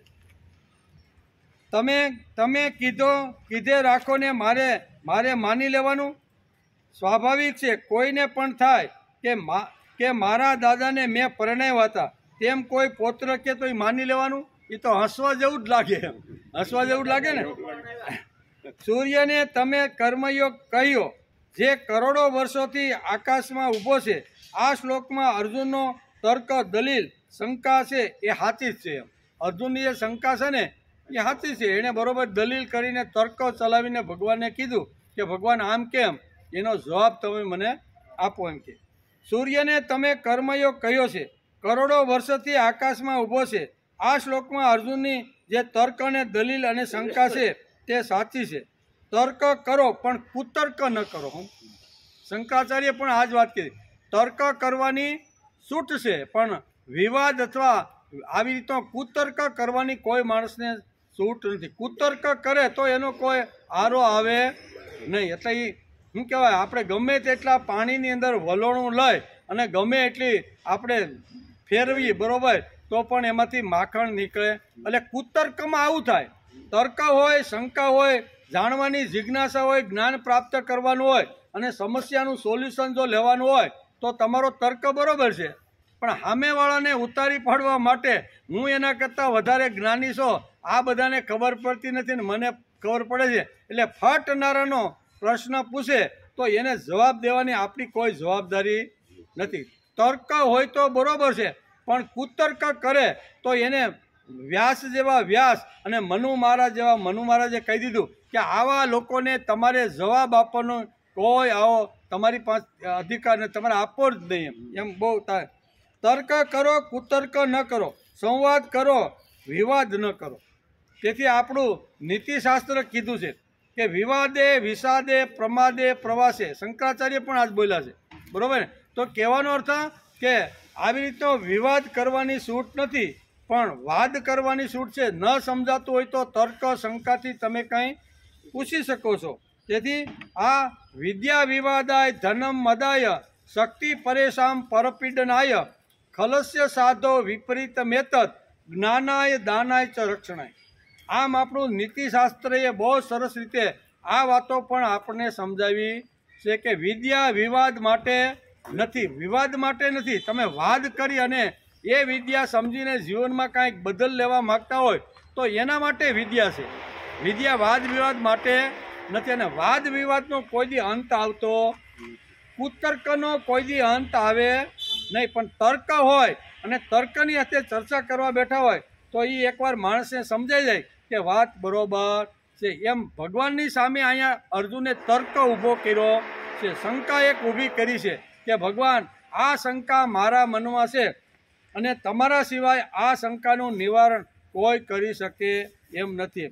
તેથી વિદ્યા વિવાદાય ધનમ મદાય શક્તિ પરેશામ પરપીડનાય ખલસ્ય સાધો વિપરીત મેતદ જ્ઞાનાય દાનાય ચ રક્ષણાય. આમ આપણું નીતિશાસ્ત્ર કે વિદ્યા વિવાદ માટે નથી. વિદ્યા વિવાદાય ધન અભિમાન કરવા માટે કે મદ ઊભો કરવા માટે ભગવાને ધન આપ્યું નથી. વિદ્યા વિવાદાય ધનમ મદાય શક્તિ પરેશામ પરપીડનાય. શારીરિક શક્તિ હોય, બળ હોય તો બીજાને પીડવા માટે કે સોપારી લેવા માટે કે કોઈના ખૂન ખરાબા કરવા માટે આપી નથી. પણ માણસ આવી તો કુતર્ક કરતો રહેશે અને જિંદગીના દિવસોને દિવસો એ કુતર્કની અંદર ચાલ્યા જાય છે અને માણસ અંતે ખતમ થઈ જાય છે. તેથી શાસ્ત્રકારો આપણે કહે છે કે વિદ્યા વિવાદાય ધનમ મદાય શક્તિ પરેશામ પરપીડનાય ખલસ્ય સાધો વિપરીત મેત. આ ગુણો કોના છે? ખલસ્ય એટલે મૂર્ખ માણસના આ બધા ગુણો છે. વિદ્યા આવે એટલે વિવાદમાં બાપાય, પછી ધન આવે તો હું મારી પાસે આટલું ધન છે, આટલું હું કમાવી લઈશ, આમ કરીને ધનની અંદર ઘણીવાર એનો મદ આવી રીતનો ઊભો થાય છે. શક્તિ આવે એટલે બીજાને પીડવા માટે આ મૂર્ખ માણસ તૈયાર થઈ જાય છે. પણ સજ્જનના હાથની અંદર આ ત્રણ વાતો આવે તો સજ્જનના હાથમાં પણ આ ત્રણ વાતો આવે છે: વિદ્યા વિવાદાય અને શક્તિ. વિદ્યા પણ આવે, શક્તિ પણ આવે અને ધન પણ આવે. આ ત્રણ વાતો જેમ મૂર્ખના માણસમાં હાથમાં આવે તો મૂર્ખ માણસના હાથમાં આવ્યા પછી આ ત્રણે ત્રણનો સત્યાનાશ કાઢી નાખે છે. પણ એ જ વાત, બરાબર, એની જે શક્તિ છે, એનું જે ધન છે, એની જે વિદ્યા છે, એ જો સજ્જન માણસ અને સાધુ પુરુષના હાથમાં આવે તો એ સમાજની આખી સિકલ બદલી નાખે. તેથી બીજી કડીમાં શું કીધું? તો કે વિદ્યા વિવાદાય ધનમ મદાય શક્તિ પરેશામ પરપીડનાય ખલસ્ય સાધો વિપરીત મેતદ જ્ઞાનાય દાનાય ચ રક્ષણાય. વિદ્યા મળે તો જ્ઞાન માટે, શક્તિ મળે તો બીજાનું રક્ષણ કરવા માટે અને ધન મળે તો દાન કરવા માટે. આ ત્રણ વાતો સજ્જનના હાથમાં અને મૂર્ખના હાથમાં આવે તો બંનેના હાથની અંદર આવે તો બંને કેવી રીતનો ઉપયોગ કરે છે એ આપણા શાસ્ત્રકારોએ સમજાવવાનો પ્રયત્ન કર્યો છે. એટલે કુતર્ક નહીં, તર્ક. અહીંયા અર્જુને ભગવાનને તર્ક કરીને પૂછવાનો પ્રયત્ન, ભગવાન મારો આ તર્ક છે, મારું આ લોજિક છે, મારું આ બુદ્ધિ અહીંયા હાલતી બંધ થઈ ગઈ છે, એટલે તમે જ મને આ તર્ક, લોજિક અથવા મારી શંકાનું તમે નિવારણ કરો. એમ કરીને અર્જુન ભગવાનને આ પ્રશ્ન કરે છે.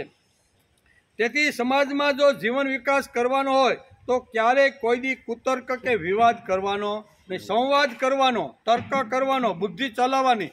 પણ બીજાને પાડી નાખવા માટે હું બીજા કરતાં હોશિયાર છું, મોટો છું, સામેવાળાને કાંઈ ખબર પડતી નથી, મને જ ભગવાને બધી અક્કલ આપીને મોકલો છે, એવું જે સમજનાર છે ને એની તો અધોગતિ નક્કી છે. એમ શાસ્ત્ર. તર્ક એટલે કે શંકા, શ્રુતિ એટલે વેદ, એટલે કે શ્રુતિ એટલે વેદ માન્ય અનુકૂળ હોવો જોઈએ.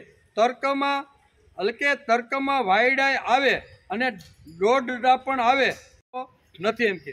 તેથી એના માટે અહીં કહે છે ને એક ઈશ્વરીય આદેશ જોઈએ. આ બુદ્ધિ જો પવિત્ર અને દિવ્ય જો કરવાની હોય ને, બુદ્ધિને જો આવી રીતનો તર્ક કરાવવાનો તો એની પાસે અમુક વાતો જોઈએ, એમ આપણા શાસ્ત્રએ કીધું. એમાં ઈશ્વરીય આદેશ જોઈએ. પહેલાં બુદ્ધિની શુદ્ધિ માટે, બુદ્ધિનું શુદ્ધિકરણ કરવું હોય તો એમાં અહીંયા ઈશ્વરીય આદેશ માણસને હોવો જોઈએ.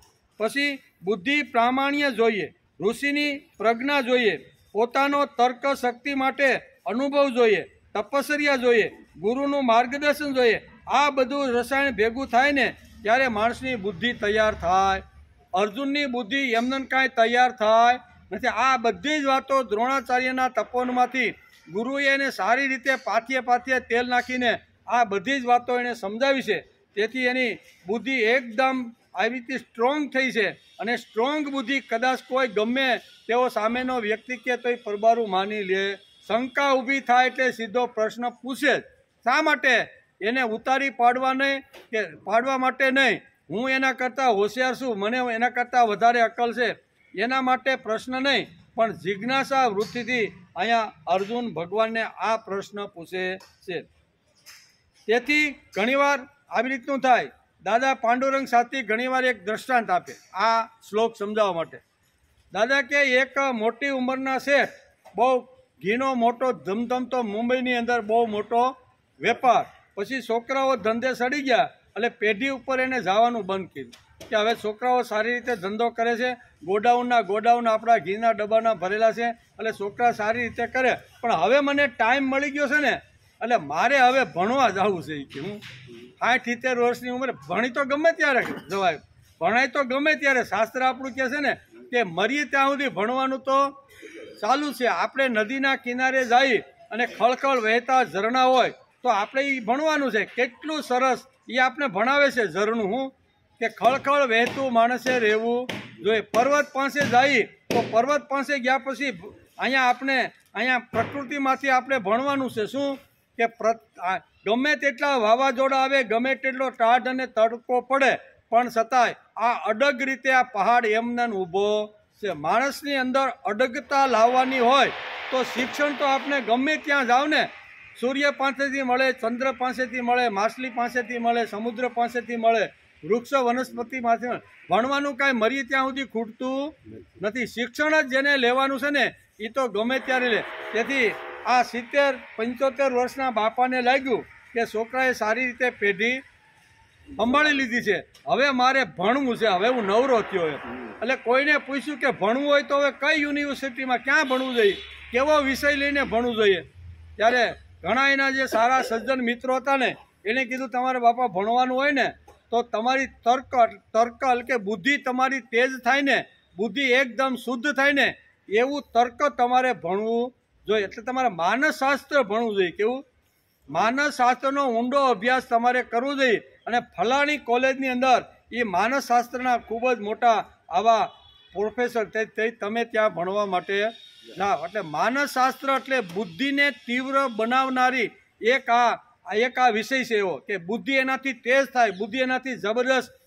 કોઈ પણ કોયડો સામે આવે ને તો એ કોયડાને ઉકેલવાનો હોય તો જેણે માનસશાસ્ત્રનો ઊંડો અભ્યાસ કર્યો ને, તર્કશાસ્ત્રનો, એ ફટનારાનો એને જવાબ આપી દે. એટલે બાપા તો 2-4 વર્ષ ભણ્યા, સુંદર મજાનું તર્ક ખૂબ શીખી લીધું.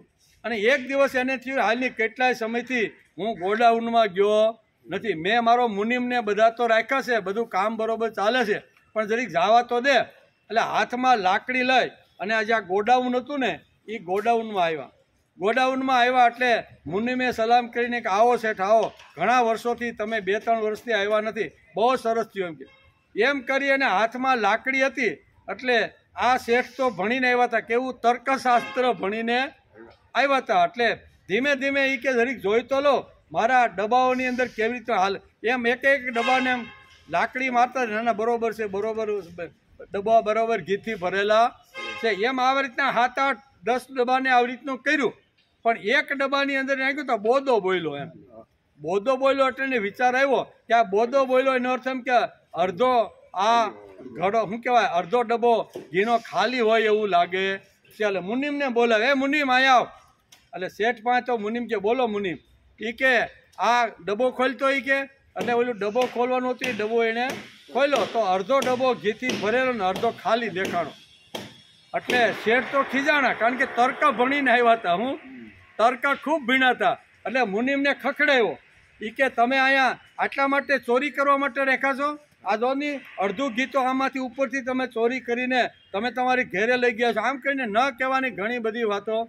મુનિમ કહે છે કે 40 વર્ષથી હું આ શેઠ ભેગો નોકરી કરું છું, એક પણ 5 પૈસા મારે ઘરે મફતના ન જાય એવો હું પ્રામાણિક રીતે મેં આની ત્યાં 40 વર્ષથી નોકરી કરી છે. અને અત્યારે મારી ઉપર આ ઘી ઓછું થઈ ગયું અને મારી ઉપર જ ચોરીનો આરોપ કરે છે. વિચાર કરવા લાગ્યા કે હવે શું કરવાનું.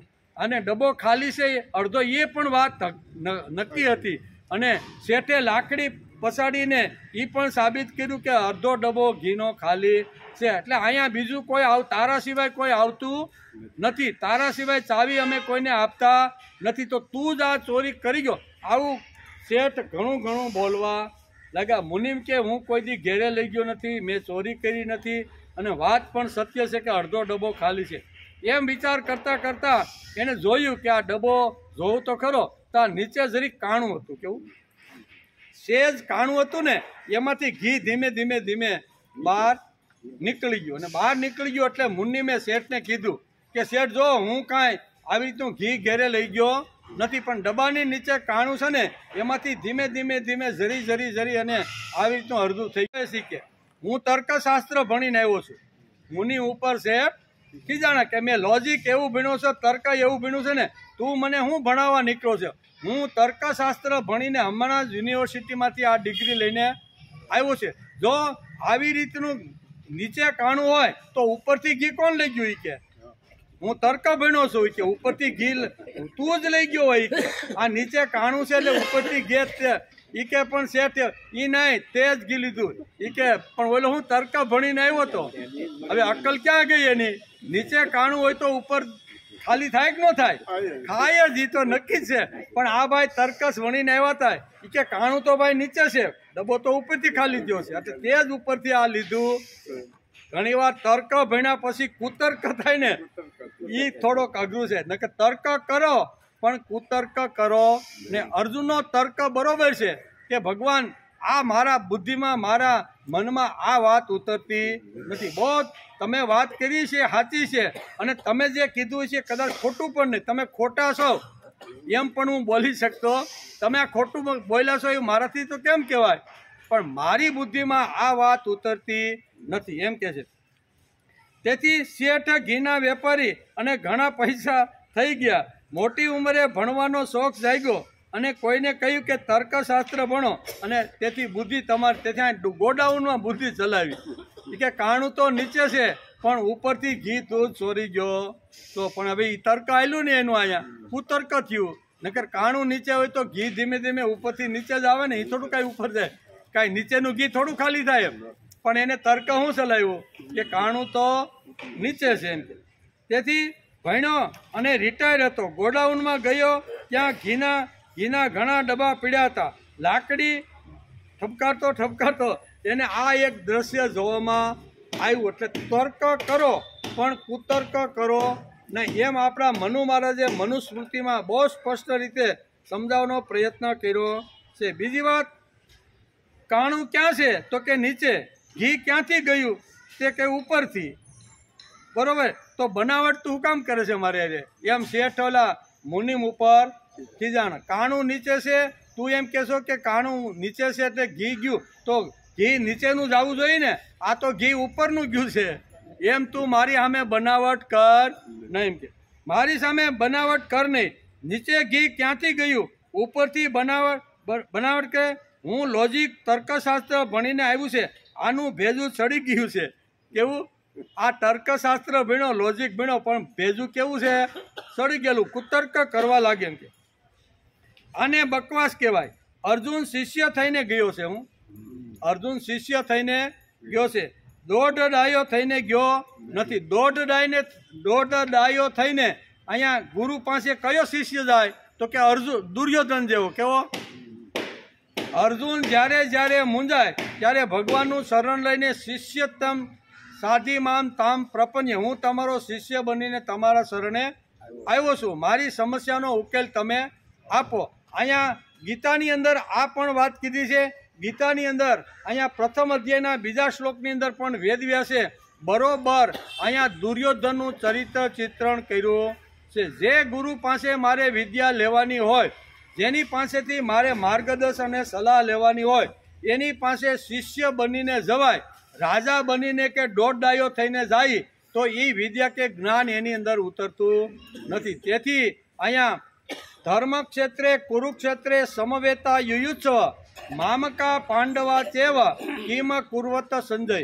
આ ધૃતરાષ્ટ્રનો પ્રથમ શ્લોકથી ગીતાની શરૂઆત થઈ અને બીજા શ્લોકની અંદર અત્રસુરા મહેશ્વાસા ભીમાર્જુન સમાયુધિ યુયુદ્ધ, આમ કરીને અહીંયા ગીતાની પછી શરૂઆત થાય છે. એમાં એક પ્રસંગ વેદવ્યાસે બહુ સરસ રીતે પહેલા અધ્યાયમાં ચિત્રો છે કે પોતાના રથમાંથી ઉતરી, કોણ? રાજા દુર્યોધન પોતાના રથમાંથી ઉતરી અને પાંડવો અહીંયા ધૃષ્ટધુમ્યે જે વિરાટ સેનાને જે વ્યૂહરચનાની અંદર જે ગોઠવી હતી એ જોઈ અને એકદમ આવી તો હાફડા ફાફડો થઈ ગયો અને રથમાંથી સીધો ઉતરો અને દ્રોણાચાર્યનો જ્યાં રથ હતો ત્યાં આવીને ઊભો રહીને કહે છે. રાજા દુર્યોધને આ પ્રમાણે અહીંયા ગુરુ દ્રોણાચાર્યને કીધું. આવું આ પ્રથમ વેદવ્યાસે લખ્યું છે. હું કે રાજા દુર્યોધને અહીંયા ગુરુની પાસે જઈ અને આ વાક્ય બોલ્યો. હવે એને કાંઈ સમસ્યા છે એ દૂર કરવાની છે, તો રાજા બનીને આવે, દોઢ ડાયો બનીને આવે તો એ સમસ્યાનો હલ થાય. શિષ્ય બનીને જવું પડે. અહીંયા દુર્યોધન શિષ્ય ન બનતા રાજા બનીને અહીંયા દ્રોણાચાર્યની પાસે અહીંયા ગીતાના પહેલા જ અધ્યાયની અંદર અહીંયા વેદવ્યાસે ચરિત્ર ચિત્રણ કર્યું છે. તેથી કહે છે અર્જુન શિષ્ય થઈને ગયો છે, દોઢ દાયો થઈને નહીં. શિષ્ય એટલે દોઢ દાયા માણસો કોઈ દિવસ શિષ્ય બનતા જ નથી, વાયડા શિષ્ય થતા નથી. દુર્યોધન દોઢ દાયો હતો, તે શિષ્ય થયો જ નહીં. દ્રોણાચાર્ય પાસે જઈ દ્રોણાચાર્ય પાસે પણ દુર્યોધન એટલે કે શિષ્ય થઈને ગયો જ નથી. તેથી તેની નોંધ વેદવ્યાસે શ્રીમદ ભગવદ્ ગીતાના પ્રથમ અધ્યાયના બીજા શ્લોકની અંદર વેદવ્યાસ આ ચરિત્ર ચિત્રણ ચિત્રો છે. જેવા ગ્રંથમાં નોંધ વેદવ્યાસ જેવા મહાપુરુષે શ્રીમદ ભગવદ્ જેવા ગીતા ગ્રંથની અંદર આ દોઢ ડાયા દુર્યોધનની નોંધ લીધી. આ કેવો છે? દોઢ ડાયો શિષ્ય બનીને દ્રોણાચાર્ય પાસે જઈને જે કાંઈ પ્રશ્ન હોય પૂછવા જોઈ, એને બદલે રથમાંથી ઉતરીને દ્રોણાચાર્ય પાસે જઈ અને રાજા શબ્દ અહીંયા વેદવ્યાસ લખે છે કે ગીતા જેવા મહાન ગ્રંથની અંદર વેદવ્યાસે અહીંયા દુર્યોધનને દોઢ ડાયો કહ્યો છે કે દોઢ ડાયો થઈ શિષ્ય ન બનતા રાજા બનીને અહીંયા દ્રોણાચાર્ય પાસે આવ્યો છે. કોઈ પણ વિદ્યા જો પ્રાપ્ત કરવાની હોય, કાંઈ સમજાતું ન હોય તો નમ્રતાથી એની પાસે જવું જોઈએ. તેથી વિદ્યા વિનય શોભતે કહે છે ને, અને વિવેકથી આ વિદ્યા આપણી શોભતી રહેલી છે. તેથી આચાર્ય પાસે જઈને રાજા દુર્યોધન બોલ્યો, રાજા થઈને જવાય નહીં. આટલી અક્કલ પણ દુર્યોધનની અંદર હતી ને આટલો દોઢ ડાયો હતો. એમ કે અર્જુન પાસે સરસ તર્ક છે, સરળતા છે. ભગવાન ગીતામાં કહે છે કે જેવો માણસ મારી પાસે જેવો થઈને આવશે તેવો જ હું તેને બનાવીશ. શિષ્ય થઈને આવશે તો ગુરુ તરીકે હું એને માર્ગદર્શન આપીશ. બરાબર ને? એવી રીતે ઘણી બધી વાતો ભગવાને ગીતાની અંદર શું કે જેવો માણસ મારી પાસે જેવો થઈને આવશે તે પ્રમાણે હું એની સાથે વર્તન કરીશ. આવું ભગવાને બહુ સ્પષ્ટ રીતે સમજાવ્યું છે. તેથી વિદ્યા વિનયથી મળે છે અને વિનય વિવેકથી શોભે છે. વિદ્યા કેવી રીતે મળે? તો કે વિદ્યા વિનયથી મળે છે અને વિવેકથી વિદ્યા શોભે છે. આમાં વિવેક પણ ગયો અને વિદ્યા પણ દુર્યોધનની ગઈ. એટલે અહીંયા ખબર કે આટલું મોટું સૈન્ય લઈને આવેલો જે દુર્યોધન છે ને 11 અક્ષરની, છતાં હાર્યો. એનું કારણ શું છે કે એની અંદર વિદ્યાનો વિનય પણ નહોતો અને વિવેક પણ એની અંદરથી ચાલ્યો ગયો હતો. ગમે તેટલું અહીંયા સૈન્ય ભેગું કરો અને જ્યાં સુધી મુખ્ય વ્યક્તિની અંદર વિવેક અને વિનય ન હોય તો એનું સૈન્ય પસડાવવાનું, હારવાનું અને ખતમ થવાનું. તેથી વિદ્યા વિનયથી મળે છે અને વિવેકથી શોભે છે. અર્જુનનો બકવાસ નથી, એકદમ સામાન્ય વાત ભગવાનને પૂછી ગયા. બકવાસ કરતો નથી. અથવા હું મોટો છું ને આને હજી કાંઈ ખબર નથી એટલે ભગવાનને ઉતારી પાડવા માટે અને હું હાથ એમ નહીં. પણ ભગવાન તમે જે વાત કીધી મારી બુદ્ધિમાં ઉતરતી નથી. કારણ કે હું ને તમે તો અત્યારે સામે આમાં ઊભા છે. તમે એમ કહો છો કે મેં આ યોગ સૂર્યને આજે આ કર્મયોગ સૂર્યને કીધો તો મારી બુદ્ધિમાં ઉતરતું નથી એમ. એટલે મારી બુદ્ધિમાં ઉતરે તમે કીધું એ હું ખોટું છે એવું પણ કહેતો. તમે આ 3 શ્લોકમાં જે કાંઈ વાતો કરીને એ તમારા 3 શ્લોકની અંદર જે કાંઈ તત્વજ્ઞાન છે, જે કાંઈ તર્ક છે એ ખોટા છે એમ હું પણ કહેવા માગતો નથી. તમે કીધું છે 100% હોનું જ હશે એમ, પણ મારી બુદ્ધિમાં ઉતર્યું નથી. તેથી મારી બુદ્ધિમાં ઉતરે એના માટે હું અહીંયા નમ્ર બનીને તમને એક પ્રશ્ન પૂછું છું કે મારી બુદ્ધિમાં આ જે તર્ક છે, આ જે શંકા છે ને એ મારી શંકા દૂર થાય એવું તમે તત્વજ્ઞાન, એવો વિચાર તમે મને આપો. તમે મારી સામે ઊભા છો, તમે સૂર્યને યોગ કહેવા ગયા હતા. સીધા જ શબ્દો અર્જુને મૂક્યા છે કે અપરમ ભવતી જન્મ. મારો અને તમારો જન્મ તો અપરમ ભવ હમણાંનો જ છે એમ કે. અને અહીંયા કે પરમ જન્મ વિવસ્વત. અહીંયા પરમ એટલે સૂર્યનો જન્મ તો ઘણા વર્ષોનો છે. તેથી એક શંકા મને ઊભી થઈ છે અને એ શંકાનું નિરાકરણ તમારે જ કરવું પડશે. કારણ કે શંકા મને બહુ એટલી હેરાન કરે છે કે હવે આમાંથી મારે કેમ નિવૃત્ત થવું. તેથી ભગવાન પણ એને બહુ સરસ રીતે એને જવાબ આપે છે. એમ કરી અને ભગવાન એને પુનર્જન્મનો સિદ્ધાંત સમજાવે છે. ભગવાન કહે છે બહુની મેં વ્યતીતાની, કે હે અર્જુન તારો પ્રશ્ન બરોબર છે. તારા અને મારા બહુની મેં વ્યતીતાની, તારા અને મારા બહુ ઘણા બધા જન્મો આ જગતની અંદર આ સૃષ્ટિમાં થઈ ચૂક્યા છે.